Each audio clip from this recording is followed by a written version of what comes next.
The go-giver is not a floor mat. I'm not talking about the book. I'm talking about you as being a go-giver. You're not a floor mat. You don't allow people to walk all over you. You do, however, add value to their lives, right? We're going to discuss that today with the author of this book, Bob Burg. I'm super excited. This is one of those books that I read every year for the last 3 or 4 years. Seems like I probably need to read it more often, right? Anyway, let's get into it. Hey, what's up, everybody? My name is Jay Helms, founder of this podcast and movement known as the W2 Capitalist. I start off every podcast episode with, I have a very special guest today, and today is no exception. I am joined by, I'm super stoked about this. I was yelling it in the house earlier to get my kids excited, but international best-selling author, Mr. Bob Burg. Bob, welcome to the show. I know you've got my bio. I'm going to put it in the show notes, but I know we've got a finite amount of time. I want to dive into just some questions and pick your brain about your book. It's really a series now, right? It's The Go-Giver. Yeah. And if you're watching on YouTube, I'm holding it up, and I was telling Bob, we were comparing bookshelves, which if you're watching on YouTube, you see there's no comparison. Your line was what earlier? That my house is basically comprised of books with some scattered furniture. But I also said I'm a lot older than you are, and I've had more time to do that. I also said I don't own I may own more books than you do. You own a lot more houses than I do. We need to change that. We need to do that for sure. Well, Bob, I want to give you some accolades first. The Go-Giver is one of those books I picked up a few years ago, came as a recommendation from a mastermind I was in, and it is now one of those. I have a couple of books that I read every year regardless, right? And The Go-Giver is one of those books because it's a reset. I think I need every time. And the mastermind I host now, we went through it a couple of years ago. It's time for us to go through it again. And we tend to always go through it around November, December, usually when people are feeling more thankful and more giving, and it just kind of helps amplify going into the holidays. So, first of all, thank you for putting this together. I know you had a co-author on it. John David Mann, who's a fantastic writer. He's really the lead writer in stories. I'm much more of a how-to guy. I'm step one, step two. So in other words, I'm boring. John puts just, boy, does he make it work. Yeah, it's incredible read, and it's very consumable. I don't want to call it short, but it's very consumable in a short setting, right? Yeah. But let's talk about the overall concept, right? Sure. Before we get into that, I know part of your bio says the book has been translated in 28 languages, sold over 950,000 copies. How close are you to 1 million? I think it's more about between 975 and 980,000 now, okay. But we've just kind of said, you know what, until we hit the 1 million mark, we're just keeping it at 950, and then we'll brag about it when it hits 1 million. If you're watching this or listening to this, do yourself a favor, go to w2capitalist.com/Bob, just B-O-B, and there's a link there to grab the book in whatever platform that you want to, right? It'll go to Amazon. You can grab it, hard copy, soft copy. Let's help Bob get to 1 million, right? And not only are we going to help Bob, but I'm telling you, read this book is going to change the way that you operate in business and personal. It definitely has just helped me. And I'd rather them buy it because they're going to receive value from it. And they certainly will. They certainly will. So. and it is one of those, I drift away. Like, I know what I need to do, but unless I have that constant pressure to come back to it, that I will drift. Right? Well, that's human, though. I mean, we all do that. I continue to, I'm always reading books, taking courses, listening and watching, and absolutely, we're human beings, and we can make something part of our lives. We can internalize that thing, and yet, it's still always good to come back to those things again, and and really just keep pounding in the positive, good stuff that we need to really thrive. Yeah, eliminate the bad, keep reiterating the good, and this is definitely some of the best stuff. So we're talking about 5 principles. You and John identify 5 principles in the book. Can you just give us a real quick review? And I say principles, but I think you refer to them as laws, right? They're principles, though. And it's based on a premise And that premise is very simple, and it's simply that shifting your focus, and that's so key, Yeah. shifting your focus from getting to giving. And when we say giving in this context, we simply mean constantly and consistently providing immense value to others, understanding that doing so is not only a more pleasant way of conducting business, it's the most financially profitable way as well.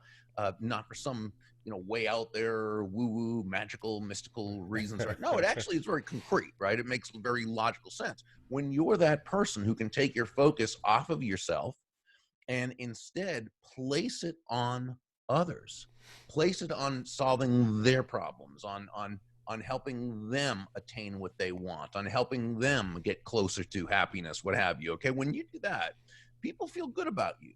And people want to get to know you. They like you. They trust you. They want to be a part of your life. They want to do business with you. They want to refer you, connect you to others. So again, it's there's nothing woo-woo or la-la about this. It's actually very, very concrete. I used to when I'd speak at sales conferences, I'd often begin by saying, and these are not W-2 people, these are a lot of corporate salespeople and so forth who have quotas to meet and the whole thing. And I'd say, nobody's going to buy from you because you have a quota to meet. Exactly.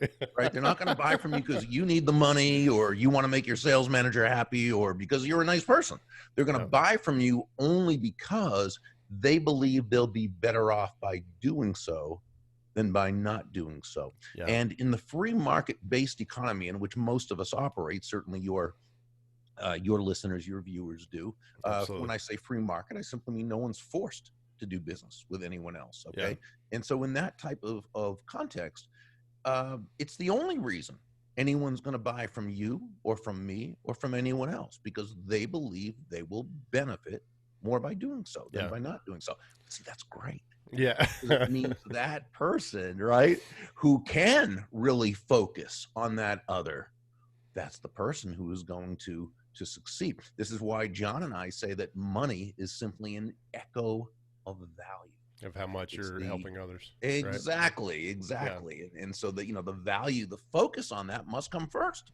And the money you receive is simply a natural result of the value you've provided. So with that in mind, there are 5 laws or principles, and those are the laws of value, compensation, influence, authenticity, and receptivity.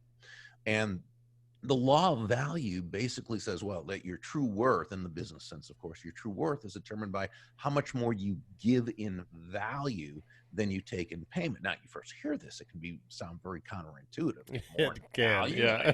I mean, I'm going to go bankrupt. I thought you said this wasn't woo-woo, and so for this, go ahead. You're not saying work for free. No, right, exactly. I want us to make sure that's clear, right? But you're saying, in fact, let's talk about what that really means, because you bring up a great point. It's very, very important. It makes sense once we understand the difference between price and value. See, price is a dollar figure. It's a dollar amount. It's finite. It is what it is. Value, on the other hand, is the relative worth or desirability of a thing, of something, to the end user or beholder. In other words, what is it about this thing, this product, service, concept, idea, what have you, that brings so much worth or value to another human being that they will willingly, again, free market, willingly exchange their money for it? And be glad they did while you make a healthy profit. Can I give you a very quick example outside the W-2, capitalist type of business, if that's okay? Absolutely. Okay. Let's say, something all of you would use. You hired an accountant, let's say, to do your taxes. Okay. This accountant, which we as real estate investors should do. I'm just going to throw that out there as my public service announcement for today, right? So you hire an accountant to do your taxes, and she charges you, we'll just name a round figure, $1,000. She charges you $1,000 to do your taxes. What value? That's the price. Okay, that's her price, $1,000. what value does she give you in exchange? Well, she, through her hard work, her getting to know your business, how it works for you, what you're trying to accomplish, she's able to save you $5,000 in taxes. She also saves you countless hours of time that frees you up to do what you can be more productively doing and or want to be doing. Yeah. And she said she provides you and your family with the security and the peace of mind of knowing it was done correctly. Okay. So we see here that, again, while price is finite, value can be both concrete in terms of that $5,000 savings, but it can also be conceptual, especially in terms of that peace of mind, right? Where, which probably holds more worth or value than even the money that was saved. So she gave you well over $5,000 in value in exchange for $1,000 price. She gave you more in value than she took in payment. So you feel great about it. I do. And she made a very healthy profit because, again, free market. She chose to do that for $1,000 because to her, it was worth leasing out her time, her wisdom, her knowledge, her energy for that $1,000. So what happens is, and that's really what the law of value is all about. In fact, one of my great mentors, Harry Brown, used to say, in a free market-based exchange, there are always two profits: the buyer profits and the seller profits, because each of them come away better off afterwards than they were beforehand. That's really the law of value. Love it. And taxes, I mean, it's a very real thing that we have to deal with as real estate investors, right? I mean, it's what you just explained is a real world. And I did my own taxes up until a few years ago. And I had enough people say, Jay, you do enough with real estate. You've got to hire somebody who's an expert at it. And because I thought, well, nobody knows how to do this better than I do, because nobody knows my business better than I do. And quite frankly, I was completely wrong. And and the guy that I use, he said, now I'm going to help you do this. He goes, but I'm going to set you up so that when you get audited, not if, but when you get audited, your ducks in a row, and it just goes away. See, right? That's value. I mean, is that immense value? Yeah. When you said where you know it's done right and you can sleep at night and not have to worry about it, that's what I was thinking of, was when we had that conversation, because I brought him my first year's tax returns or my last year's tax returns from the first year when I hired him. And on page one, I felt like I was sitting there in school, and he was just grading my paper right in front of me with this red pen. And he said, you see these things that I just marked? I said, yeah. He goes, all right, so these are red flags for the IRS. And we're going to, if you hire me, the first thing we're going to do is file an addendum to move some of these things around so that this doesn't come up again. I was like, all right, I'm sold. There's immense value in what you just provided. But anyway, let's get back to what you were saying. So I'll do the other ones really quickly. Law number 2 is the law of compensation. This one just says your income is determined by how many people you serve and how well you serve them. So where law number 1 says to give more in value than you take in payment, law number 2 tells us that the more people whose lives you touch with the exceptional value you provide, the more money with which you'll be rewarded. So this person we gave the example, the accountant, she did a great job for you, or your gentleman who does it for you does a great job. You feel great about him. You use him every year, and you probably refer him to a lot of other people. Well, his other clients, I bet, feel the same way. So our accountant is very quickly amassing what we call an army of personal walking ambassadors. And as he continues to add that kind of exceptional value to the lives of more and more people, his income will continue to grow and grow. So like Nicole told Joe in the story, law number 1 represents your potential income. That's the value, you provide. It's your potential. But law number 2 is based on how many lives you impact with that value. And that's so key. Go ahead. No, I was going to say, and one of the things that I've had like an epiphany on what I want to do with the W2 capitalist and whatnot, and I want to change for 1 million people. I want to change how their lives are impacted financially, right? I want their family trees, when they're breaking off, right? They're branching off, and their family tree is now going to look back hundreds of years from now and saying, we're able to live like this because of what Grandpa Bob did, right? And so when you talk about that lasting impact, that is something that resonates with me, something I think about almost daily if I'm not caught up in all the administrative stuff that has to be done to run a business. But, Anyway, back to the five laws. Sorry, and I'll try to not stop. I'll try to No, stop no, interrupting you. I love that. I love that. Look how much value you're wanting to provide to so many Yeah, people, and you're already well on your way. So that's that's quite a thing. yeah, Law number yeah, 3 is the law of influence, and this says your influence is determined by how abundantly you place other people's interests first. And again, sounds kind of counterintuitive, and so forth. But I want to make sure to clarify that when we say place other people's interests first, we don't mean you should be anyone's doormat or a mm, martyr or self-sacrificial in any way. No way. It's simply understanding that, as Joe, the protege in the story, learned from several of the mentors, the golden rule of business is that all things being equal, people will do business with and refer business to those people they like and trust. yeah, And there's no faster, more powerful, or more effective way to elicit those feelings toward you in others than by genuinely, right, yeah, moving from what we call that I focus or me focus to yeah. that other focus, looking to, as Sam, one of the mentors, advised Joe, to make your win all about the About other person's win. yeah.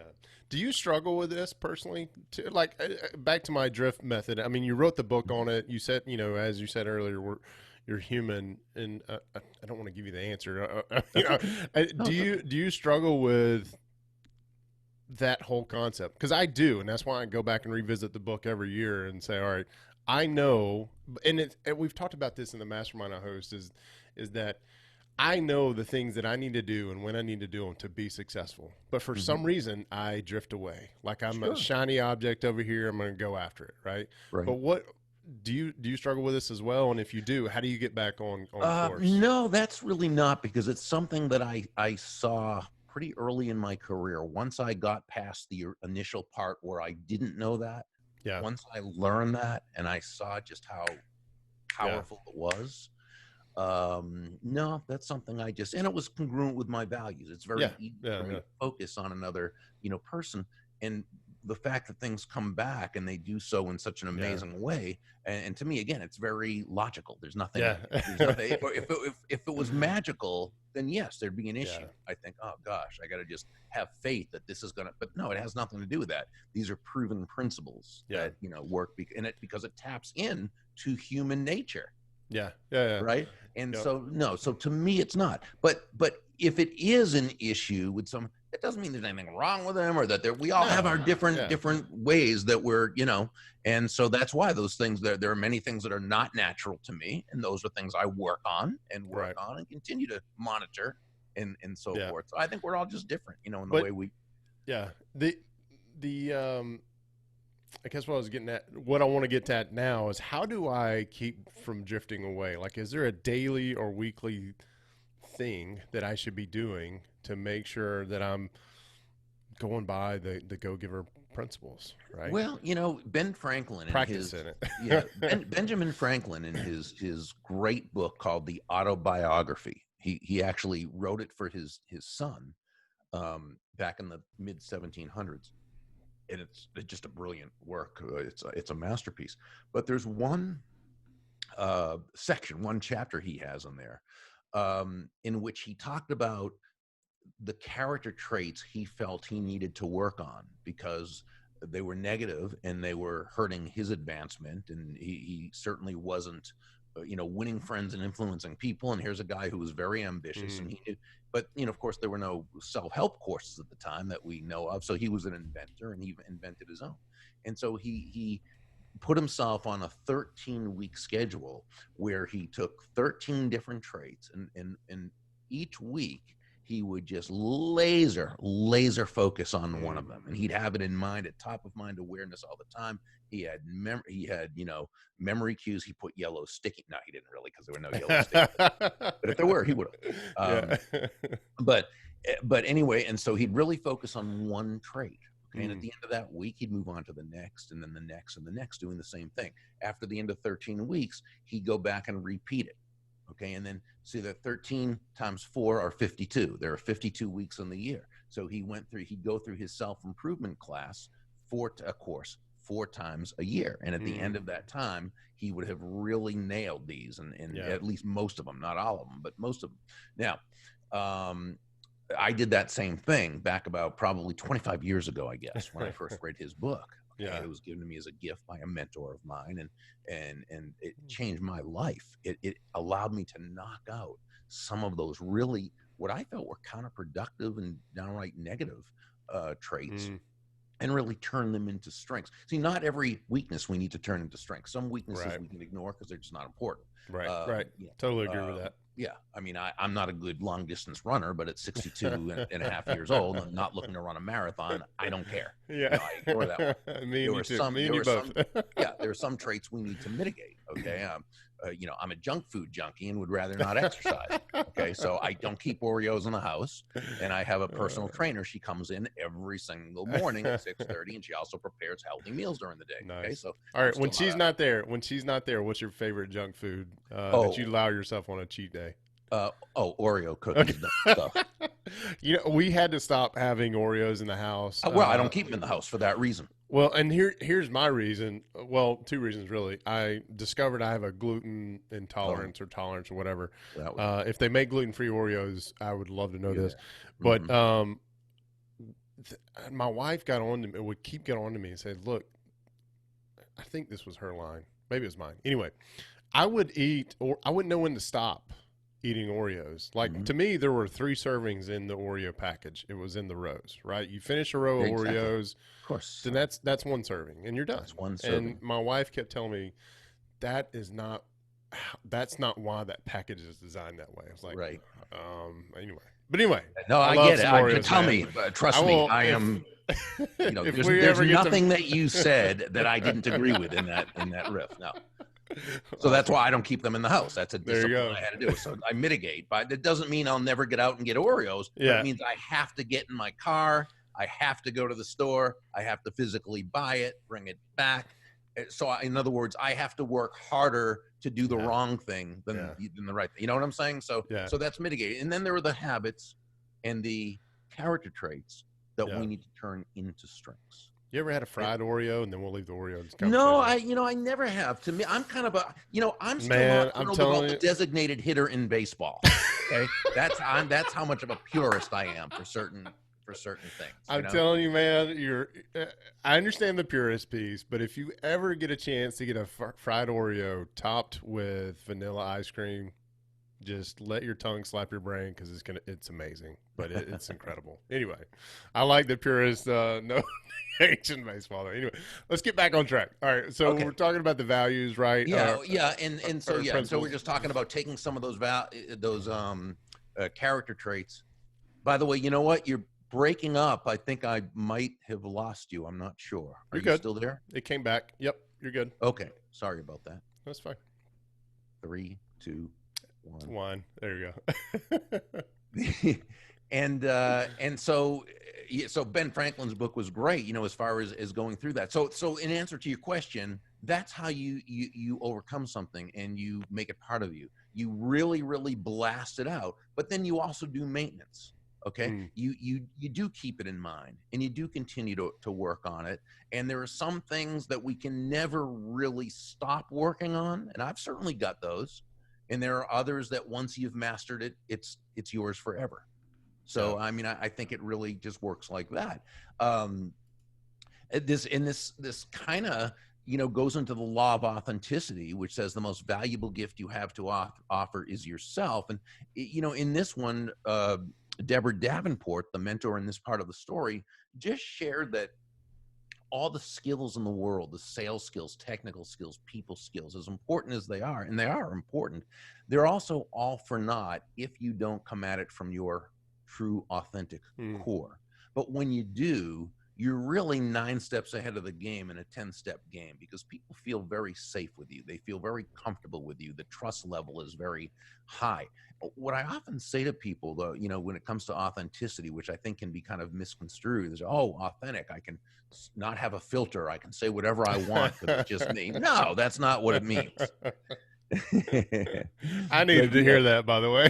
Right. Well, it's like the person who says, well, I have anger issues and I yell at people a lot, and if I were to act any differently, that wouldn't be authentic. Of course, that's baloney, right? That's malarkey. It means this person has an authentic problem that he needs to authentically work on in order to become an authentic, the highest authentic version of himself. So Yeah. we don't want Yeah. to use authenticity as an excuse to not grow. We want to use it as an impetus to become our best selves.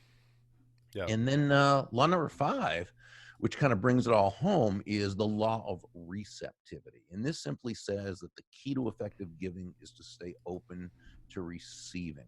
It means that, yeah, you breathe out, but you also have to breathe in. Yeah. Right? Breathe Yeah. out carbon dioxide, breathe in oxygen. Breathe out, which is giving, breathe in, which is receiving. And so much of this is mental as opposed to anything else, because the world around us gives us so many horrible negative messages about money, about wealth. The world has a truly, it seems like collectively, if I may, misinformed understanding of what prosperity is and what it's about. They certainly, and we see in our country right now a big push for socialism, and it's like, are these people out of their minds? They are. And I don't mean to be, I mean, and what it is they can't really define what socialism really is, and they cannot define what free market capitalism really is. They think of free market capitalism as what is really cronyism, which is when government basically sells their influence and their souls, and big business or different special interests get special favors, and that's right, which is not capitalism. And I'm not saying this to be political in any way. I'm not a Republican or Democrat. I think they're both they both as equally have as crazy issues. Right? And so and so the highest ideal is liberty for a country. And when we are able to operate out of a free market capitalist system, it's what creates abundance for all, abundance for the masses. Okay. But we've got to be able to understand why prosperity is a great thing. So long as we've come by it through providing immense value to the marketplace, we have earned that prosperity, and that naturally does, and yes, it actually does trickle down. It does. In trickle down economics. It's right. 101, right? but unfortunately, what people think of that is special favors being given to business in terms of taxes, in terms of this, in order to. And that's not what trickle down really actually means. It means people are free to buy, sell, trade with one another. Other than, of course, government's legitimate function is to protect against force and fraud, but otherwise to just create the environment where people are free to buy, sell, and trade with one another. Having an understanding of this is important to prosperity and prosperity consciousness. And so it's worth making a study of not just the economic, political aspect, but just prosperity in itself. And that's why people like Randy Gage and Bob Proctor and Ellen Rogan and Sharon Lecter and David Nagel and so many people who do such great work in this, read their blogs, watch their videos, read their books, and really start because we get so many, not mixed messages, but horrible messages about money and prosperity and business from the world around us. That garbage is coming into our heads all the time. So we need to proactively make sure the good stuff is coming. And you just mentioned 5 names that I'm not familiar with, so I'm gonna have to go back and look those up, and I'll make links to those in the show notes as well, which you can find this at w2capitalist.com/Bob, right? So, Bob, I can't believe 30 minutes just flew by, and I know that's all we had time allotted. Well, that's okay. Go ahead, because I think you had a couple of other questions you wanted to ask. I did. Well, so go ahead. And these came from the community, man. If you have time to, Yep. I got 3 questions here, all from the members of the W2 Capitalist community. This one's from Douglas Orr. He asked, how long should you give to others if there never is any reciprocity? So the answer is it depends, because the context depends. The timing might not be right. It may not have just worked out, but this person could be someone who, once they're able to bring value to your life, maybe they will. But let's assume that's not the case. Let's just say that what he's really asking is, how long is it before I know a person who I'm dealing with is not a go-giver, but the opposite, a go-taker? Right. Okay, so let me answer it this way. This is very important, and we alluded to it earlier, but I want to really make the point. There's nothing about being a go-giver that is congruent with being taken advantage of, or being a doormat, or being a martyr, or being self-sacrificial. Okay. If you feel that someone just has no interest in a mutually beneficial relationship where both people prosper, then no, you're still polite, nice, and kind, but you gently let that person go, of course. So how do you, and this is my question, follow up to Doug. Doug, thank you very much for your, Douglas, excuse me. Thank you very much for that question. How do you tell if you've been down this path, you're helping folks out, there at some point in time you realize, hey, this is not a mutual go-giver relationship. How do you tell that person no? How do you get away from that without being an a-hole? You know what I mean? Well, no, because as a go-giver, by the way, you do have to say no to people much more frequently than you say yes. I mean, there's only so much time during a day. Okay. That's a limitation that is very practical. But no, we always say no in a way that respects and honors the other person. That's always very important. So in answer to your question, it would depend on what this person has been asking or wanting. That would have to do with how you would say no to that person. So if you can give me a specific example, I'll start. I mean, if they're asking you to, I don't know what they would be asking you to do, so I can't. But you would just do it in a way that's polite. It might be that I'm not able to provide you any more whatever it is at this point. Now, if the person's a coach or something, they might say. So let's say this person's a coach in some way, a real estate coach. One of your people's a real estate coach, and someone's been picking their brain, and it gets to a certain point where the person's just asking so much that they're just feeling like, hey, this guy's just zapping the whatever, and so it just might be, listen, I've really enjoyed being able to help you in this way. This is actually what I do professionally, and I'd be honored if you'd like to have from this point on a professional relationship. So if you'd like to set something like that up, let's do that, or however you want to do it. So I by the way, if you're listening or watching, I did not pay Bob to say that. Okay, he came up with that answer all on his own. If you're in the mastermind, you know what I'm talking about. But that is a very real situation that I run into myself. So I appreciate that, because I don't know I think my problem with that is I want to avoid the shock factor on the other end, and that's just something I need to get over. Right. Well, of course, now, but here's the thing about that. Okay. If this is something that happens as a pattern, what you want to do is you want to set the frame in advance. Yeah. Okay. It doesn't happen. It's not a trend yet. There's just two individuals that setting expectations in advance is always, and you can do it again in a very gentle, kind way. And then when it comes up that you have to do that, it can always be, you might recall her, as we mentioned earlier, or what have you. But you always want to do it in a gentle way. So it would be, that's a great question. I appreciate that. I think at this point, what we can do is, this is what I do as a living, and I'm happy to work with you as a client. And if you'd like to do that, boom, and then you go into that. So you're always honoring that. Yeah. I love it. All right. So question number 2, this comes from Sarah Weaver. Actually, this may have come from a friend of hers. But anyway, Sarah was the one that sent it to me.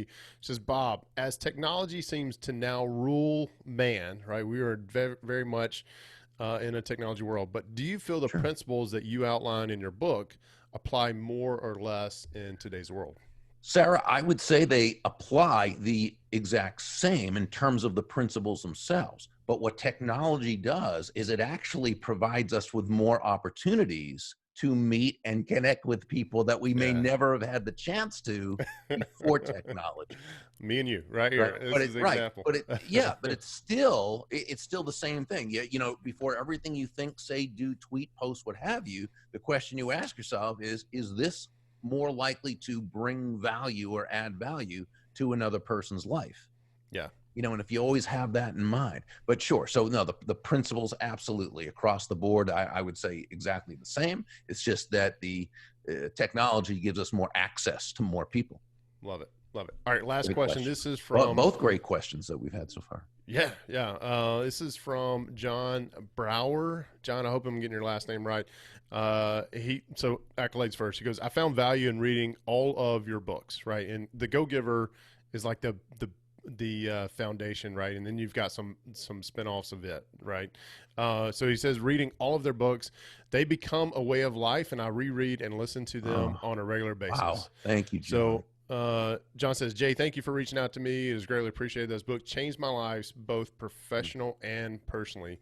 I would love to know, in this post-pandemic world, right? If Joe were to venture outside of Rachel's famous coffee, would he be looking, right? Especially in light of all the changes that will become as a result of the pandemic. Um, John believes there are so many new ventures and opportunities that will be available for those giving more in value than they take in payment. If only I could reach out to Joe, Pindar, and the connector to see what direction their business is going. So back to his original question is, love to know, in this post-pandemic world, if Joe were to venture outside of Rachel's famous coffee, would he be looking in this post-pandemic world? So would he be looking to venture out and invest in more businesses? Yeah. Yeah, well, Joe, yeah, Joe and Rachel, they have continued to do that. In fact, as you'll see in the third book, in the Go Giver Influencer, you see that by this time they have a whole lot of, I mean, they're about as big as Starbucks at this point. They've got so many books, but they've also managed to invest in a lot of real estate and a lot of other, so yeah, they definitely are totally open to opportunities. As long as those opportunities are ways to add value to the marketplace, absolutely. Is there going to be a post-pandemic version of the Go Giver? I don't think necessarily focused on that, but John, my co-author, and his wife Anna have actually written a new book called The Go Giver Marriage. And they've got a very happy marriage, and they are Anna does some of that as her work, and so I have gotten to read the first and second drafts, and it is great. It's going to be so it's not out yet. No, so I've written the forward for it, and proud to do that. But I'm not married, and so I didn't feel it was really credible to, for me. They offered that, they did say, and they said, Bob, but you come from such a great marriage. You're married. You must have learned. Why don't you just be a co-author with us? I said, I appreciate the offer, but it just didn't seem congruent for a guy who's not married to be, co-author of a book on marriage. Back to the law of authenticity. All right.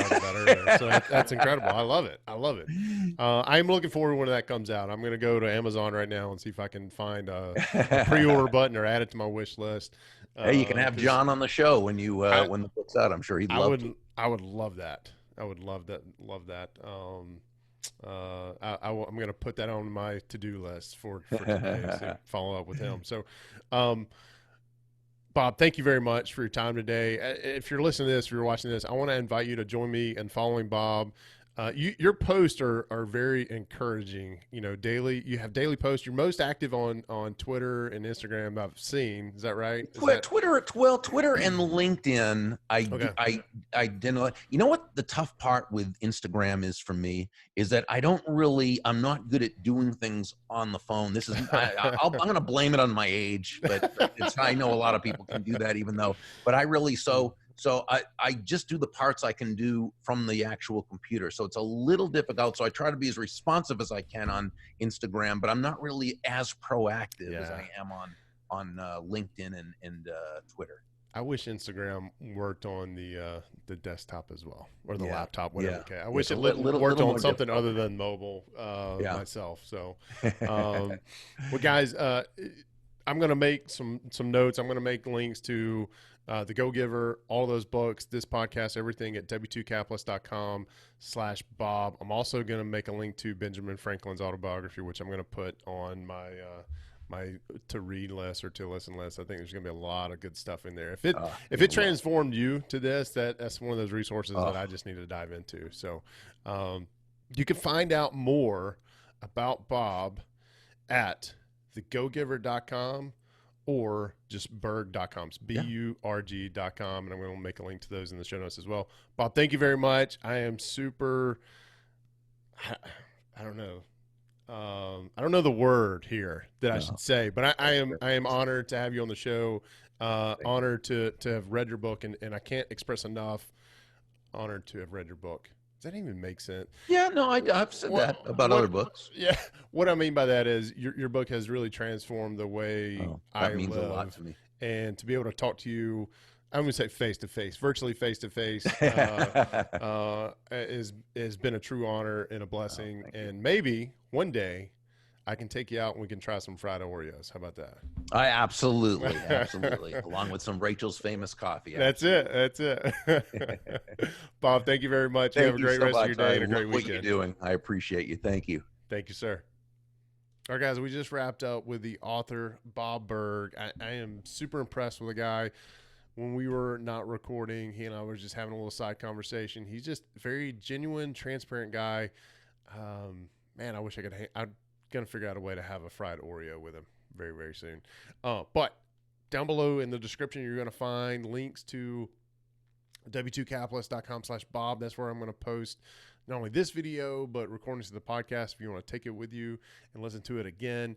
Also links to his book and some of the other resources we talked about. So check it out. It's going to be in the description below. But next, I want to see you in this video right here.